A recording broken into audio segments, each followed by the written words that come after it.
வணக்கத்துடன் இது இன்பா டாக்ஸ். தினமும் உங்களிடம் பல விடயங்களை குறித்து பேசிக் கொண்டிருக்கின்றேன். இன்றும் அப்படித்தான் ஒரு விடயம். இது ஒரு திரைப்படத்தை சார்ந்தது. இந்த திரைப்படத்தை சார்ந்தது என்கின்ற பொழுதே உங்களுக்கு தெரியும், கண்டிப்பாக இதில் அரசியல் இருக்கும் என்பதுதான். 2 வருடங்களுக்கு முன்பு தமிழகத்திலே புதிய கட்சியாக தமிழக வெற்றி கழகம் உருவானது.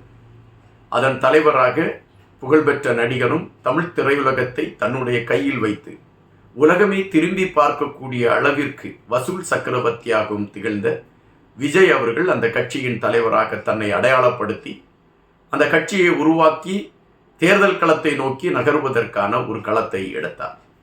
அப்பொழுதிலிருந்தே விஜய் அவர்கள் மீது நெருக்கடிகளை உருவாக்குவதற்கான முயற்சிகள் எடுக்கப்பட்டது. அது எப்பொழுது எடுக்கப்பட்டது என்கின்ற விடயத்தை நாம் தெளிவாக பார்க்க வேண்டியதிருக்கிறது. தமிழக வெற்றி கழகம் ஆரம்பித்த பொழுது எல்லோரிடமும் இருந்த ஒரு எதிர்பார்ப்பு, இளைஞர்கள் கூடி ஒரு அமைப்பை உருவாக்கி இருக்கிறார்கள், அந்த அமைப்பு என்ன பெரிய சாதனையை செய்துவிடப் போகிறது என்கின்ற கேள்விகளைத்தான் வைத்துக் கொண்டு இருந்தார்கள்.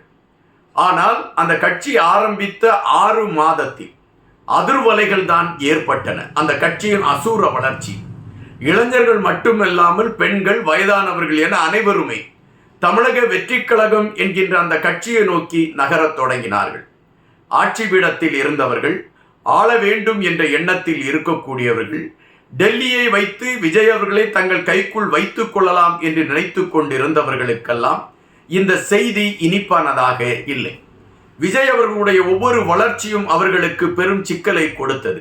எனவே விஜய் அவர்களுக்கு எதிரான ஒரு நடவடிக்கைகளை அல்லது ஒரு இக்கட்டுகளை உருவாக்குவதற்கான களங்களை எடுத்துக்கொண்டே இருந்தார்கள்.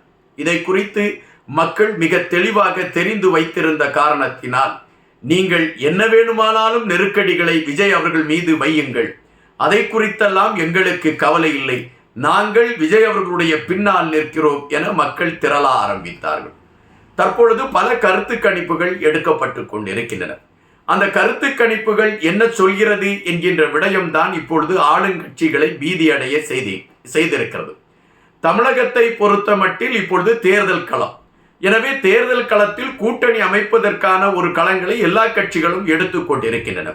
திராவிட முன்னேற்ற கழகம் தன்னிடம் இருக்கக்கூடிய கட்சிகள் வெளியே சென்றுவிடக் கூடாது என்கின்ற நிலைப்பாட்டில் உறுதியாக இருப்பதற்கான காரணம் விஜய் அவர்களுடைய வளர்ச்சியும் விஜய் அவர்களுடைய தாக்கம்தான். இந்த கூட்டணி கட்சிகள் நம்மோடு இல்லை என்றால் விஜய் அவர்களை நாம் எதிர்கொள்வதே முடியாத ஒன்றாக இருக்கும் என்கின்ற நிலைப்பாட்டில் திராவிட முன்னேற்ற கழகம் தன்னுடைய கூட்டணி கட்சிகளை தக்க வைத்துக் கொண்டு தன்னை பாதுகாப்பதற்கான முயற்சிகளை எடுத்துக்கொண்டிருக்கின்றன. அனைத்து இந்திய அண்ணா திராவிட முன்னேற்ற கழகத்தை பொறுத்த மட்டில் அவர்கள் பாரதிய ஜனதா கட்சியோடு அவர்கள் கூட்டணி அமைத்து அவர்கள் தங்களை அதற்கான தளத்தை நோக்கி நகர்த்தி கொண்டிருக்கின்றார்கள். பாரதிய ஜனதா கட்சியை பொறுத்த மட்டில் எல்லா மாநிலத்திலும் தாங்கள் கால் பதித்து விட்டோம். குறிப்பாக தற்பொழுது கேரளாவில் கூட திருவனந்தபுரம் மாநகராட்சியை அவர்கள் கைப்பற்றி விட்டார்கள். எனவே நாம் இப்பொழுது கேரளாவிலும் கால் பதித்து விட்டோம். ஆனால் தமிழகத்தில் மட்டும் நம்மால் கால் பதிக்க முடியவில்லை என்கின்ற கணக்கீடோடு அதற்கான காய் நகர்த்தலை எடுத்துக்கொண்டிருக்கின்றார்கள். அவர்களுடைய கனவுகளை தகர்க்கக்கூடிய ஒரு கட்சியாக தமிழக வெற்றி கழகம் இருக்கிறது. அதுபோல திராவிட முன்னேற்ற கழகத்தின் ஆட்சி அமைப்பு என்கின்ற களத்தை தகர்க்கக்கூடிய ஒரு கட்சியாக தமிழக வெற்றி கழகம் இருக்கிறது. தற்பொழுது உள்ள நிலவரப்படி பல கூட்டணிகளோடு இருக்கக்கூடிய இந்த கட்சிகளை விட தமிழக வெற்றி கழக கட்சியின் வாக்கு விகிதாசாரங்கள் மிக உயர்வான ஒரு நிலையை நோக்கி எட்டி இருக்கிறது என்பதுதான் நமக்கு கிடைத்திருக்கக்கூடிய செய்தியாக இருக்கின்றன. இது ஒருபுறம் இருக்க, தன்னுடைய திரை வாழ்க்கையை இந்த ஜனநாயகன் என்கின்ற திரைப்படத்தோடு நிறுத்திவிட்டு அரசியல் சார்ந்த களத்தில் தீவிரம் காட்ட இருக்கிறேன் என்று விஜய் அவர்கள் அறிவித்திருந்தார். ஜனநாயகன் என்கின்ற திரைப்படம் தான் என்னுடைய கடைசி திரைப்படம் என்று குறிப்பிட்டிருந்தார். அதன் பின்பு நான் திரைப்படங்களில் நடிக்க மாட்டேன், நான் பெற்றுக்கொண்டிருந்த ஊதியத்தை விட்டுவிட்டு மக்கள் பணி செய்வதற்காக நான் வந்திருக்கின்றேன், எல்லோருக்கும் எல்லாம் கிடைக்க வேண்டும், இதுதான் என்னுடைய கோட்பாடு, பிறப்புக்கும் எல்லா உயிருக்கும் என்பதுதான். இங்கு இருக்கக்கூடிய எல்லா உயிர்களுமே ஆண்டு அனுபவிக்க வேண்டிய ஒரு உயிர்கள் தான். இங்கு ஒரு சிலர் மட்டும் ஆண்டு அனுபவித்துக் கொண்டு இருப்பதும் மற்றவர்கள் கண்ணீரோடு பயணிக்கக்கூடிய ஒரு களம் தொடர்வதும் ஏற்புடையதாக இல்லை. எல்லோருக்கும் எல்லாம் என்கின்ற தத்துவத்தோடு விஜய் அவர்கள் களத்தில் இறங்கினார் மக்கள் பணி செய்வதற்காக. எனவே திரை சார்ந்த விடயங்களை நான் இத்தோடு முடித்துக் கொள்கிறேன் என்று ஜனநாயகன் திரைப்படத்தை மையப்படுத்திய கருத்துக்களை அவர் எடுத்து வைத்தார். ஜனநாயகம் திரைப்படம் அவருடைய கடைசி திரைப்படம் என்றவுடன் அந்த திரைப்படத்திற்கு எதிர்பார்ப்பு கூடியது. திரையுலகத்தை பொறுத்த மட்டில் விஜய் அவர்கள் ஒரு திரைப்படத்தில் நடிக்கிறார் என்றால் உலகம் முழுவதும் அந்த திரைப்படம் விற்பனையில் உச்சாணியை தொட்டுவிடும். ஜனநாயகம் படம் அவருடைய கடைசி படம் என்று அறிவித்த உடனே அந்த படத்தின் விற்பனையும் வானளவு சென்று விட்டது. இது மற்றவர்களுக்கு இனிக்குமா என்றால் இல்லை. அதுபோல திரைப்படத்தில் இருக்கக்கூடிய காட்சி அமைப்புகள், இங்கு ஊழல் செய்து கொளுத்து கொண்டு இருப்பவர்கள், மக்களின் பணத்தை எடுத்து தங்களை வளப்படுத்தி கொண்டு இருக்கக்கூடியவர்கள், இவர்களை மையப்படுத்தி அதிலே எடுத்து வைக்கப்பட்டிருக்கக்கூடிய சவுக்கடி வார்த்தைகளும் வசனங்களும் இங்கு ஒரு பெரும் புரட்சியை உருவாக்கும் என்கின்ற எதிர்பார்ப்பு தான் இருக்கின்றன. எனவே இந்த ஜனநாயகம் திரைப்படம் எப்படி வெளிவராமல் தடுக்க முடியும் என்கின்ற ஒரு கோணத்தில் ஒரு சிலர் முயற்சி செய்தார்கள். டெல்லியை பொறுத்த மட்டில் விஜய் அவர்களை எப்படியாவது தங்கள் கட்டுப்பாட்டுக்குள் வைத்துக் கொள்ள வேண்டும் என்பது அவர்களுடைய பிரதானமான எண்ணமாக இருந்தது. அதற்காக அவர்கள் பல குரங்கு வித்தைகளை எல்லாம் காட்டி பார்த்தார்கள். ஆனால் விஜய் அவர்கள் எதற்கும் அதற்காக அஞ்சவில்லை, அவர்களுக்கு அடிபணிந்தும் போகவில்லை. நான் முதலில் தெரிவித்ததுதான் என்னுடைய இறுதி உறுதி முடிவு என்று அறிவித்தார். எங்களுடைய அரசியல் களத்தில் நாங்கள் அரசியல் எதிரியாக திராவிட முன்னேற்ற கழகத்தை பார்க்கிறோம். எங்களுடைய கொள்கை எதிரியாக நாங்கள் பாரதிய ஜனதா கட்சியை பார்க்கிறோம்.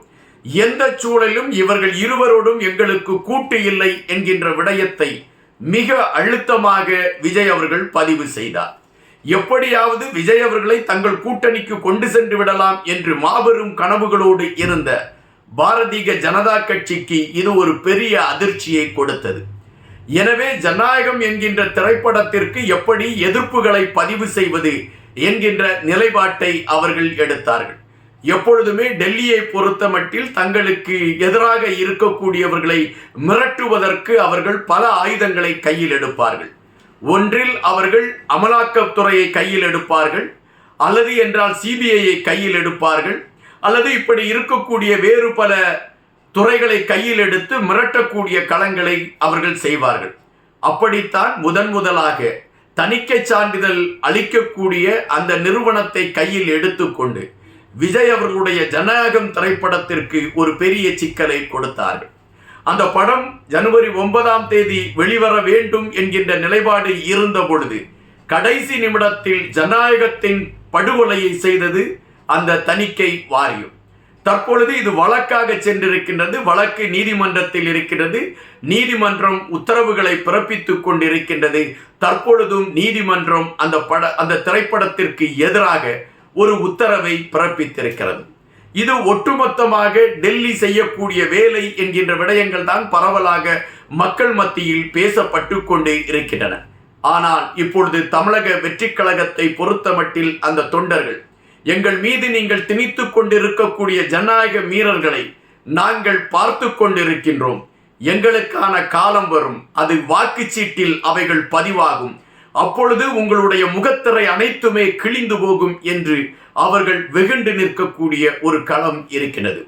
ஜனநாயகம் திரைப்படம் இப்பொழுது ஒரு ஜனநாயக மீறலின் அடிப்படையில், அவர்கள் சட்டமும் ஆட்சியும் கையில் வைத்திருக்கக்கூடிய ஜனநாயக மீறலின் அடிப்படையில் அந்த திரைப்படம் இப்பொழுது சிக்கலை சந்தித்துக் கொண்டிருக்கின்றது. வருகின்ற சட்டமன்ற தேர்தலில் விஜய் அவர்கள் கோட்டை ஏறுவதற்கு இவர்கள் போட்டிருக்கக்கூடிய இது போன்ற தடைக்கற்கள் தகர்க்கப்படும் என்பதுதான் வரலாறு பதிய வைக்க காத்திருக்கக்கூடிய செய்தியாக இருக்கின்றது. நன்றியுடன் இன்பா.